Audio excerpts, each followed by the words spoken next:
All right, here with us now, Barry Ritholtz, author of Bailout Nation, How Greed and Easy Money Corrupted Wall Street and Shook the World Economy. He's going to explain how it all unraveled.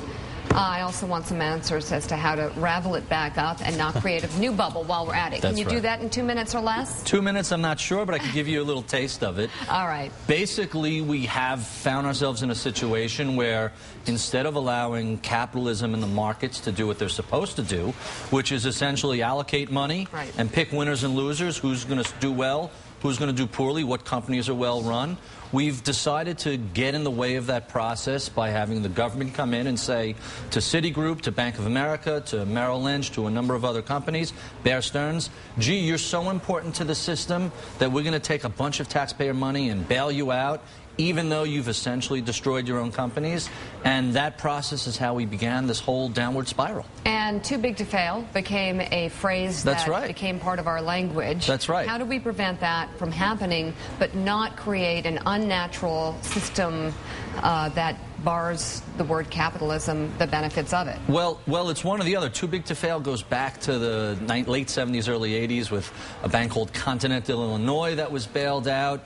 And now we have a situation, take a look at Citigroup as an example. It's not that they're too big to fail, they're too big to succeed. They have so many moving parts, there's so much money at risk, so much leverage deployed for each dollar of capital they had. They had $35, $40 worth of equities and other instruments. So many moving parts, the risk management of something that size is all but impossible, and it's not a surprise. Look, this isn't the first time they've run into trouble. We had the problem with them in the 80s, and we had the problem with them previously. So every time we go back to a Citigroup and reward them for really, really bad management and losing shareholders' money and putting bondholders at risk, they basically clean up their act for a couple of years and then become more aggressive, more speculative, more risk-taking, and the thought process at Citigroup seems to be, well, Uncle Sam's got my back, so why not roll the dice? Interesting.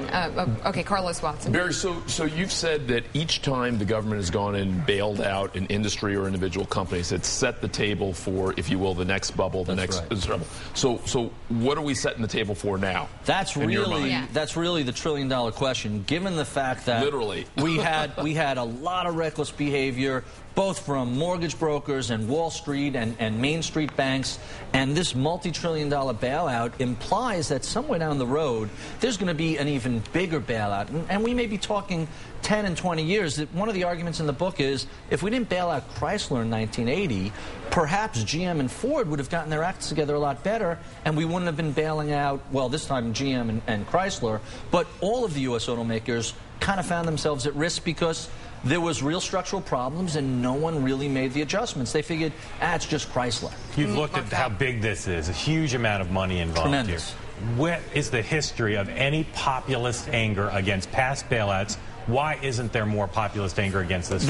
That's been the real surprise here. In fact, one of the things I've been saying is I think the best trade you can make on Wall Street today is to get long pitchforks and torches, because eventually the population is going to get really upset. And has it ever happened in American history? Well, yeah, 1776, I think we had a little issue. And it's happened before.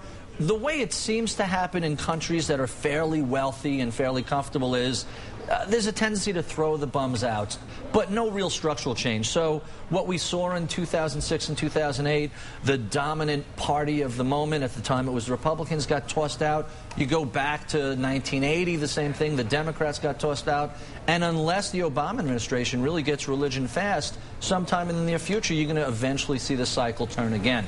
Never structural changes in the United States, just seems to be let's get rid of them. Well, I think you hit the nail on the head right there about we really do need, and it's going to be hard to figure out a way that doesn't create a new bubble and start this whole process all over again. If the recession gets much worse, and I'm not rooting for this and I really hope it doesn't happen, but if you see unemployment tick up to 12, 13, 14%, if people go longer and longer without jobs, when people have to worry about feeding their kids, that's when the pitchforks and the torches come out. And that is a possibility.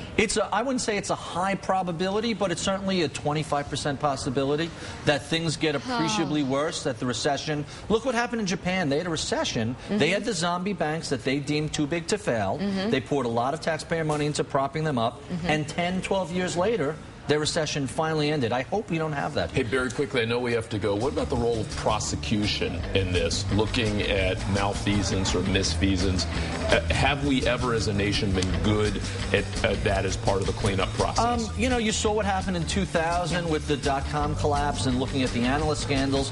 What I think we need to do, especially with all these banks that are being propped up with taxpayer money, if you took a multi-million-dollar bonus, and some of these bonuses for CEOs and other execs were $50, $100 million, and those bonuses were based on profits that turned out to be fake or fraudulent or based on crazy risks. As the taxpayer, we should be clawing back those bonuses. You shouldn't be able to destroy a Merrill Lynch or a Countrywide or a Citigroup and walk away with tons of money. That's one of the stories we don't talk enough about. Andrew Cuomo saying he's going after it, and then what do we hear? Nothing. What happened? What happened? I would love to see that. I would like to know what the outcome Where is he and where are all those AIG bonuses? We must go down to Wall Street. He was on the front lines of saying he wanted to get into this. Where is it? Let's try and book We need a new Let's sheriff in town. I think that would really go a long way. Yeah, and more than just let's start the process. Let's see what happens at the end of it. And I'm going to follow up on that. We'll get that for tomorrow. Yeah.